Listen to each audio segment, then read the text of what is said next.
Current bill ఎక్కువ రావటానికి కారణాలు ఇవే. ప్లగ్ పెట్టి ఉన్నా కరెంటు బిల్లు వస్తుంది. పీక్ అవర్స్ లో మోటార్, మిక్సీ, గ్రైండర్లు వాడొద్దు. నేను ఇంట్లో ఫ్యాన్ సరిగ్గా వేసుకోను. కరెంటు బిల్లు ఎక్కువగా వస్తుంది. ఎందుకో అర్థం కావటం లేదు. ప్రతి మధ్యతరగతి వ్యక్తి కరెంటు బిల్లు గురించి మాట్లాడే మాటలివి. ఎందుకంటే మధ్యతరగతి వారికి పవర్ బిల్ అనేది పెద్ద ఖర్చు. నెల నెలా కరెంటు బిల్లు వస్తే చాలు, ఎక్కడ జేబుకు చిల్లు పడుతుందో అనే భయంతో ఉంటారు. ఇక అద్దె ఇళ్లల్లో ఉండేవాళ్ల పరిస్థితి అయితే మరింత ఘోరం. అసలు పవర్ను సరిగ్గా వాడకపోయినా బిల్లు ఎక్కువగా వస్తుంది అని అనుకునేవారు.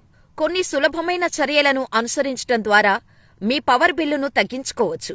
ఆ చిట్కాలేమిటో ఇప్పుడు చూద్దాం. చాలా మంది పవర్ బిల్లు ఎక్కువగా వస్తుందని ఇంట్లో తిరుగుతున్న ఫ్యాన్స్, ఏసీ, లైట్స్ ఇలా అన్నీ ఆఫ్ చేస్తారు. కానీ ఫోన్కి ఛార్జ్ పెట్టి ఛార్జ్ తీసేసినా చాలా మంది ప్లగ్స్ ఆఫ్ చేయరు. ఇలా ప్లగ్స్ ఆఫ్ చేయకుండా ఆన్లో ఉంచితే పవర్ సప్లై అవుతూనే ఉంటుంది. దీన్నే ఫ్యాంటమ్ పవర్ అంటారు. ఈ విషయం చాలా మందికి తెలియదు. సో ఇకపై మీ ఇంట్లో ప్లగ్స్ ఆఫ్ చేయటం మర్చిపోకండి. ఇక ఏసీలను వాడేటప్పుడు మీరు ఖచ్చితంగా గుర్తుపెట్టుకోవాల్సింది 24 నుంచి 26 టెంపరేచర్లోనే వాడాలి. అంతేకాదు, రిఫ్రిజిరేటర్లు, ఏసీలు, వాషింగ్ మిషన్లు 5 స్టార్ లేదా హై స్టార్ రేటింగ్ ఉన్న BEE ఉపకరణాలను మాత్రమే వాడేలా జాగ్రత్తలు తీసుకోవాలి. విద్యుత్పై ఆధారపడటాన్ని తగ్గించడానికి సోలార్ వాటర్ హీటర్లు, రూఫ్టాప్ సోలార్ ప్యానెల్స్ ఏర్పాటు చేసుకునే ప్రయత్నం చేస్తే మీ పవర్ బిల్లు చాలా వరకు తగ్గుతుంది. వంటగదిలో వేడి, పొగను తొలగించటానికి ఈ రోజుల్లో అనేక మంది చిమ్నీలను అమర్చుకోవటం సర్వసాధారణంగా మారిపోయింది. అయితే ఇవి కూడా కరెంటు బిల్లు పెరుగుదలకు కారణమని మనలో చాలా మందికి తెలియదు. అందుకే వీటికి మార్కెట్లో ఉన్న వివిధ ప్రత్యామ్నాయాలను ఉపయోగించటం ఉత్తమం. వీటికి తోడు ఎలక్ట్రిక్ ఇండక్షన్ స్టవ్లు, కూలర్లు వంటి వాటిని ఎక్కువగా వినియోగించటం కూడా అధిక కరెంటు బిల్లులకు ప్రధాన కారణంగా ఉంది.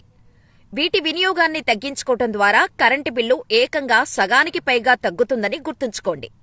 ముఖ్యంగా గుర్తుపెట్టుకోవాల్సిన విషయమేంటంటే, మోటార్, మిక్సీ, గ్రైండర్లను పీక్ అవర్స్ అంటే ఉదయం 6 నుంచి 9 వరకు, సాయంత్రం 5 నుంచి 8 గంటల వరకు వినియోగించొద్దు. ఈ సమయంలో నాణ్యమైన విద్యుత్ సరఫరా జరగక పూర్తి సామర్థ్యంతో పనిచేయవు. దీంతో అదనంగా విద్యుత్ అవసరమవుతుంది. మైక్రో ఓవెన్ను మాటిమాటికి తెరవద్దు. ఒక్కసారి ఓపెన్ చేస్తే ఓవెన్ నుంచి 250 డిగ్రీల వేడి వృధా అవుతుంది. వార్మ్ స్విచ్ ఉన్న రైస్ కుక్కర్ వాడితే 30% విద్యుత్ ఆదా అవుతోంది. ఇక పాత బల్బులు విద్యుత్తును ఎక్కువగా వినియోగిస్తాయి. అదే సమయంలో LED బల్బులు 75% వరకు తక్కువ విద్యుత్తును వినియోగిస్తాయి. ఇంకా ఎక్కువ కాలం ఉంటాయి కాబట్టి LED బల్బులు వినియోగించండి. తక్కువ విద్యుత్ వినియోగించే యంత్రాలను కొనుగోలు చేయటం విద్యుత్ ఆదా చేయటానికి ఉత్తమ